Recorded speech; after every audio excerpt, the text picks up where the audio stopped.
નમસ્કાર વિદ્યાર્થી મિત્રો, કેમ છો? મજામાં ને? સંસ્કાર સ્કૂલ દ્વારા આયોજિત ઈ લર્નિંગ ક્લાસીસની અંદર આપ સૌનું હાર્દિક સ્વાગત છે. આજે આપણે ધોરણ 10 વિષય વિજ્ઞાનની અંદર પ્રકરણ નંબર 1 રાસાયણિક પ્રક્રિયાઓ અને સમીકરણો વિશે અભ્યાસ કરીશું. તો આપ શાંતિથી મારી સાથે સમજીએ. વ્યવહારની અંદર ઘણી બધી એવી પ્રક્રિયાઓ છે કે જે રોજબરોજ થતી હોય છે અને આ પ્રક્રિયાઓ વિશે આપણે પહેલા માહિતી મેળવીએ. ઉનાળાની અંદર ખુલ્લી જગ્યાની અંદર રાખેલું દૂધ બગડી જાય છે. ખોરાકના રાંધવાની પ્રક્રિયા, હા અત્યારે ઉનાળાની સીઝન છે તો આપણે જે અથાણા બનાવીએ છીએ એમાં આથવણની પ્રક્રિયા, દ્રાક્ષના આથાણાની પ્રક્રિયા, ખોરાકના પાચનની પ્રક્રિયા કે આપણે જે આ શ્વસનની પ્રક્રિયા કરીએ છીએ એ પ્રક્રિયા પણ કુદરતમાં થતી રાસાયણિક પ્રક્રિયાઓ જ છે. આ પ્રક્રિયાઓ આપણે રોજબરોજના જીવનમાં જોઈએ છીએ, સમજીએ છીએ, દેખીએ છીએ. બસ એવી જ અમુક પ્રક્રિયાઓ છે, એના વિશે આપણે ડિટેલથી અભ્યાસ કરવાનો છે. વિજ્ઞાન પ્રવાહની અંદર વિજ્ઞાનની અંદરની જે પ્રક્રિયાઓ છે એ સમજવા માટેનું આપણે એક ઉદાહરણ લઈએ. દાખલા તરીકે મેગ્નેશિયમની પટ્ટીનો એક પ્રયોગ મારે કરવો છે. તો મેગ્નેશિયમની પટ્ટી, મેગ્નેશિયમની ધાતુ, મેગ્નેશિયમ એ સૌથી વધારે ક્રિયાશીલ ધાતુ છે, ઝડપથી સળગી જાય છે. તો મેગ્નેશિયમની પટ્ટીને કાચ પેપર વડે બરોબર ઘસી નાખવામાં આવે છે અને એકદમ ચળકતી મેગ્નેશિયમની પટ્ટી લેવામાં આવે છે. આ મેગ્નેશિયમની પટ્ટીનો જે પ્રયોગ છે આપણે અહીંયા આકૃતિ સાથે સમજીએ કે કઈ રીતની ગોઠવણી કરવાની છે અને મારે પ્રયોગ કયો કરવાનો છે. તો કે મેગ્નેશિયમની પટ્ટીને મારે હવામાં એટલે કે ઓક્સિજનની હાજરીમાં સળગાવવાની છે. તો પ્રાયોગિક ગોઠવણીની અંદર એક સ્ટેન્ડ લીધેલું છે, બર્નર લીધેલું છે. આ બર્નર જરૂરિયાત પ્રમાણે ગોઠવી શકાય એવું બર્નર છે અને એક મેગ્નેશિયમની પટ્ટીને બર્નરની જ્યોત ઉપર ધરી દીધેલી છે. બરાબર? તો નીચે જે મેગ્નેશિયમની પટ્ટીમાંથી જો કોઈ પદાર્થ બનશે તો એ નીચે ભેગો થાય એના માટે આપણે એક વોચ ગ્લાસ મૂકવામાં આવેલો છે. તો પ્રયોગશાળાની અંદર આવી એક સામાન્ય ગોઠવણી સાથે આ પ્રયોગ આપણે કરી શકીએ. તો પ્રયોગશાળાની અંદર મેગ્નેશિયમની ધાતુની એક પાતળી પટ્ટીને બર્નરની તીવ્ર એટલે અતિ વધારે જ્યોત, તીવ્ર જ્યોત વડે હવામાં સળગાવવામાં આવે છે. ત્યારે આ પટ્ટી પ્રજ્વલિત, હા પ્રજ્વલિત એટલે ચમકદાર સફેદ રંગની પટ્ટી બની જાય છે. આ જે પ્રજ્વલિત જ્યોત છે એકદમ ચમકતી, આપણી આંખો અંજાઈ જાય તેવો પ્રકાશ તેમાંથી આવે છે અને એ સળગી ઉઠીને એનું રૂપાંતર થાય છે અને અહીંયા પાવડર તરીકે એકત્રિત થાય છે, પાવડર બની જાય છે. સાદી ભાષામાં આપણે એને રાખ કહીએ છીએ. હવે એ જે રાખ છે એને ભેગી કરવા માટે આપણે અહીંયા આગળ એની જે નીપજ બની, આ જે પ્રક્રિયા થઈ એની જે નીપજ બને છે એ નીપજને ભેગી કરવા માટે નીચે એક વોચ ગ્લાસ રાખવામાં આવેલો છે. આ વોચ ગ્લાસની અંદર આ પટ્ટીમાંથી જે સળગતો પાવડર છે એ અહીંયા પડે છે. વિજ્ઞાનની ભાષાની અંદર એને કહેવામાં આવે છે મેગ્નેશિયમ ઓક્સાઇડ અને સાદી ભાષાની અંદર આપણે કહીએ છીએ સફેદ પાવડર અથવા રાખ. એનો મતલબ કે મેગ્નેશિયમ એ પોતાનું સ્વરૂપ કંઈક બદલે છે અને આ સ્વરૂપ બદલે ઉષ્મા ઉર્જા મેળવે છે અને આ ઉષ્મા ઉર્જા મેળવી અને એ મેગ્નેશિયમ ઓક્સાઇડ બને છે. ઓક્સિજનની હાજરીની અંદર મેગ્નેશિયમ ધાતુને જ્યારે સળગાવવામાં આવે છે તો એ મેગ્નેશિયમ ઓક્સાઇડ બનાવે છે. બરાબર? સારું. આવી જ એક બીજી પ્રક્રિયા છે. આ પ્રક્રિયાની અંદર ધાતુ તરીકે આપણે લેવાની છે ઝીંક, દાણાદાર એના ટુકડા દાણા, અને મંદ સલ્ફ્યુરિક એસિડ સાથેની પ્રક્રિયા. મતલબ કે એસિડ સાથેની પ્રક્રિયા કરવાની છે. તમે મંદ સલ્ફ્યુરિક એસિડ ની જગ્યાએ મંદ હાઇડ્રોક્લોરિક એસિડ પણ લઈ શકો છો આપણી અનુકૂળતા પ્રમાણે. ચલો પ્રયોગની ગોઠવણી કેવી રીતે છે સમજી લઈએ. તમારી પાસે એક કોનિકલ ફ્લાસ્ક છે અથવા કોઈ કસનળી લો તો પણ ચાલે. આ કોનિકલ ફ્લાસ્ક ની અંદર મેં દાણાદાર ઝીંક ધાતુનો ટુકડાઓ અંદર મૂકેલા છે. હવે એની અંદર મારે ઉમેરવાનું છે મંદ સલ્ફ્યુરિક એસિડ, મંદ H2SO4 નું દ્રાવણ. જો આ પ્રક્રિયા કરવી હોય તો મારે એ બુચ બંધ કરીને આ પ્રક્રિયા કરવી પડશે, કારણ કે આ પ્રક્રિયાની અંદર જે નીપજ ઉત્પન્ન થાય છે એ બહાર ન નીકળી જાય એના માટે મારે પ્રક્રિયામાં બુચ ઉપરથી બંધ કરી દેવામાં આવે છે. હવે જ્યારે તમે આ કોનિકલ ફ્લાસ્ક ની અંદર દાણાદાર ઝીંક ઉપરથી તમે મંદ H2SO4 નું દ્રાવણ જ્યારે તમે રેડો છો, નાખો છો, તો અહીંયા મંદ સલ્ફ્યુરિક એસિડ અને દાણાદાર ઝીંક વચ્ચે પ્રક્રિયા થાય છે અને એ પ્રક્રિયા થઈ અહીંયા આગળ તમને પરપોટા જોવા મળે છે, વાયુના પરપોટા જોવા મળે છે. એ પરપોટા હાઇડ્રોજન વાયુના છે. એનો મતલબ એવો થાય કે કોનિકલ ફ્લાસ્કમાં અથવા કસનળીની અંદર જો તમે ધાતુ તરીકે ઝીંક લો છો અને એસિડ તરીકે મંદ સલ્ફ્યુરિક એસિડ લો છો, તો આ બે પદાર્થો વચ્ચે રાસાયણિક પ્રક્રિયા થઈને એમાંથી હાઇડ્રોજન વાયુ મુક્ત થાય છે. અને જો તમે આ કોનિકલ ફ્લાસ્કને અડો છો, સ્પર્શો છો, તો તમને એ બાબતની માહિતી મળે છે કે એનું તાપમાન સહેજ વધી ગયેલું જણાય છે. આપણને થોડુંક ગરમ લાગે છે. મતલબ કે આ પ્રક્રિયાની અંદર ઉષ્મા ઉત્પન્ન થાય છે. હા, જ્યારે અહીંયા આગળ આવું હતું નહીં. આ મેગ્નેશિયમની પટ્ટી વખતનો પ્રયોગ હતો. એ મેગ્નેશિયમની પટ્ટી ઉષ્મા મેળવતી હતી, એને આપણે ઉષ્મા આપવી પડતી હતી, અને આ પ્રક્રિયાની અંદર એ પોતે ઉષ્મા મુક્ત કરે છે. બરાબર?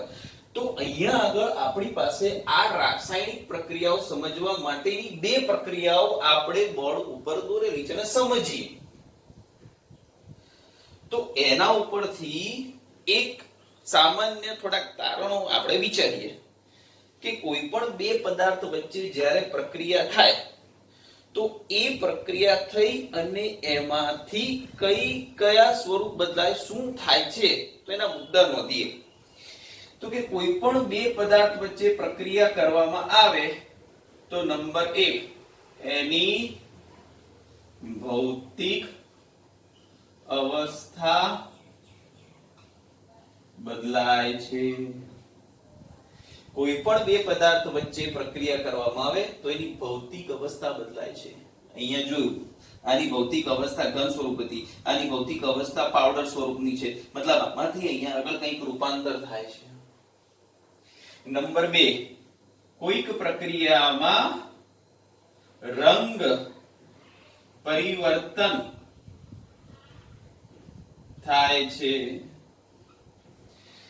ઘણી એવી પ્રક્રિયાઓ છે, આના સિવાયની પણ બીજી પણ પ્રક્રિયા છે.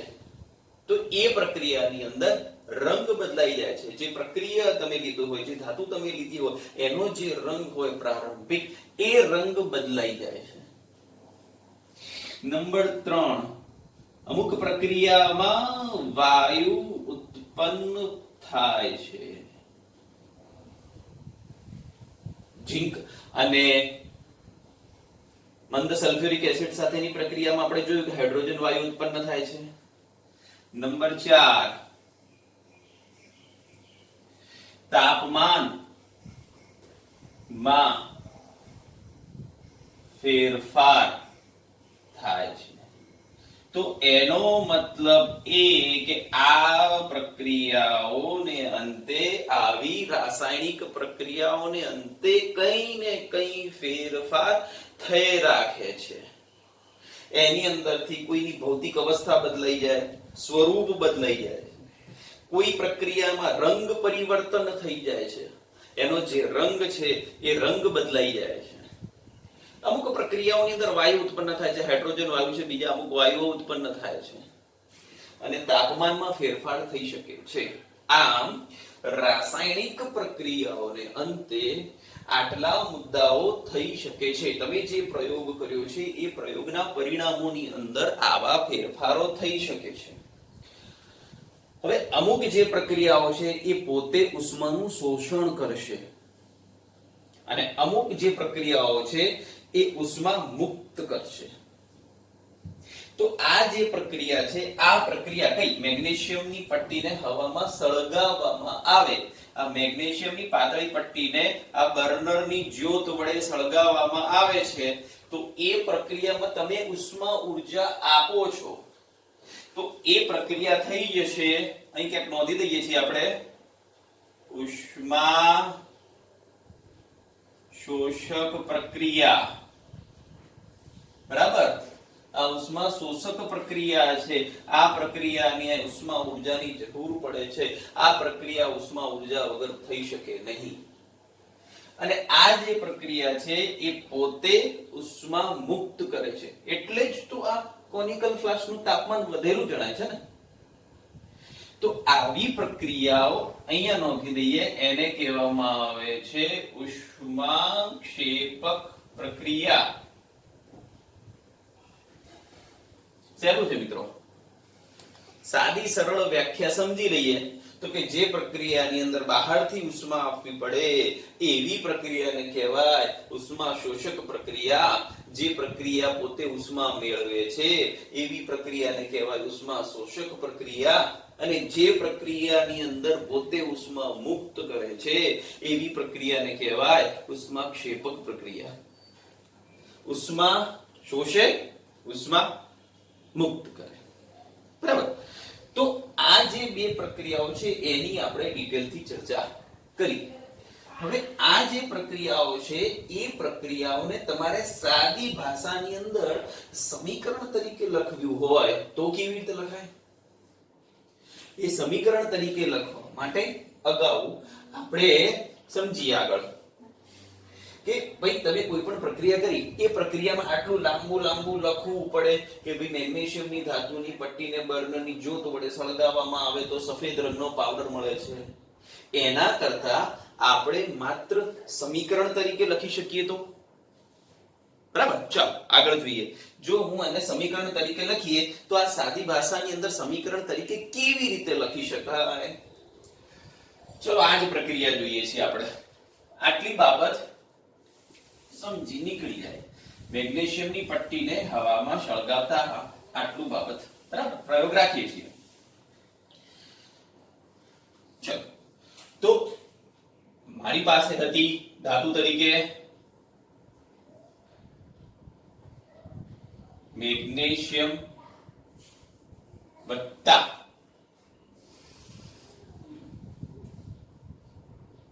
ઓક્સિજન. તો તમને એમાંથી મળે છે સફેદ પાવડર અથવા રાખ. બરાબર? આ તો માત્ર સાદી ભાષામાં લખેલું, ગુજરાતી ભાષાની અંદર લખેલું માત્ર એક વિધાન છે, સમીકરણ છે. વિજ્ઞાનની દ્રષ્ટિએ લખીએ હવે. કારણ કે મેગ્નેશિયમની સંજ્ઞા આપણને ખબર છે, ઓક્સિજનની સંજ્ઞા આપણને ખબર છે, ને આમાંથી જે પદાર્થ બન્યો છે એની માહિતી આપણી પાસે છે. તો હજી મારે વિજ્ઞાનની દ્રષ્ટિએ લખવું હોય, સમીકરણની દ્રષ્ટિએ લખવું હોય તો આ સમીકરણની દ્રષ્ટિએ કેવી રીતે લખાય એ સમજી લઈએ. તો હું અહીંયા લખું છું પ્રક્રિયા સમીકરણ. મેગ્નેશિયમ ની સંજ્ઞા છે Mg. ઓક્સિજન આપણને ખબર છે O2. એમાંથી જે પદાર્થ બને છે એને કહેવામાં આવે છે MgO. લખીએ નીચે કે ભાઈ આ મેગ્નેશિયમ વત્તા ઓક્સિજન અને એમાંથી જે આપણને મળે છે એ છે મેગ્નેશિયમ ઓક્સાઇડ. આપણે જે પ્રક્રિયા કરી એ પ્રક્રિયાની અંદર આપણે બે તત્વોનો ઉપયોગ કરવો પડ્યો. મતલબ આ બંને કહેવામાં આવે છે પ્રક્રિયકો. બે તત્વો વચ્ચે પ્રક્રિયા થાય છે તો એને કહેવામાં આવે પ્રક્રિયકો. જેમના વચ્ચે પ્રક્રિયા થઈ, મેગ્નેશિયમની ધાતુને ઓક્સિજન સાથે સળગાવવામાં આવી હવામાં, તો એ બે વચ્ચે પ્રક્રિયા થઈ. તો કે જેમની વચ્ચે પ્રક્રિયાઓ થાય છે એ બંનેને પ્લસ તરીકે મૂકી દેવામાં આવે છે, સરવાળા તરીકે લેવામાં આવે છે અને એમને કહેવામાં આવે છે પ્રક્રિયકો. પ્રક્રિયાને અંતે જે મળે છે, જે પદાર્થ મળે છે એને કહેવામાં આવે છે નિપજ. બાય પ્રોડક્ટ છે આપણી. અને પ્રક્રિયકો વચ્ચે પ્રક્રિયા થઈને નિપજ જે મળે છે એ આ તીર વડે દર્શાવવામાં આવે છે અને એ તીરનો એરો જે બાજુ નિપજ હોય એ બાજુ રાખવામાં આવે છે અને છેડો પ્રક્રિયા બાજુ રાખવામાં આવે છે. તો આ સમીકરણ કેવી રીતે લખવું એની માહિતી છે. બીજી વસ્તુ કે આ પ્રક્રિયા દરમિયાન આપણે ઉષ્મા આપી હતી, તો ઉષ્મા આપી હતી એનો સંકેત પણ આવે છે. કેવી રીતે લખો એ બધી બાબતો. તો આ એક સમીકરણ છે. ચલો, દાણાદાર ઝિંક ધાતુની મંદ સલ્ફ્યુરિક એસિડ સાથેની પ્રક્રિયા એ પણ લખી શકાય છે. પણ આ જે સમીકરણ છે એમાં હજી વધુ સમજીએ તો કે આ જે સમીકરણ છે એ મેગ્નેશિયમ અને ઓક્સિજન વચ્ચેની પ્રક્રિયાનું સમીકરણ છે. એવું જ મારે ઝિંક ધાતુનું સમીકરણ લખવું હોય તો ઝિંક ધાતુની સમીકરણ લખી શકાય કે ભાઈ ઝિંક વત્તા સલ્ફ્યુરિક એસિડ અને એમની વચ્ચે પ્રક્રિયા થઈ અને નિપજ મળે છે ઝિંક સલ્ફેટ વત્તા H2 વાયુ. આ સમીકરણ માત્ર આપણે શાબ્દિક લખેલું છે.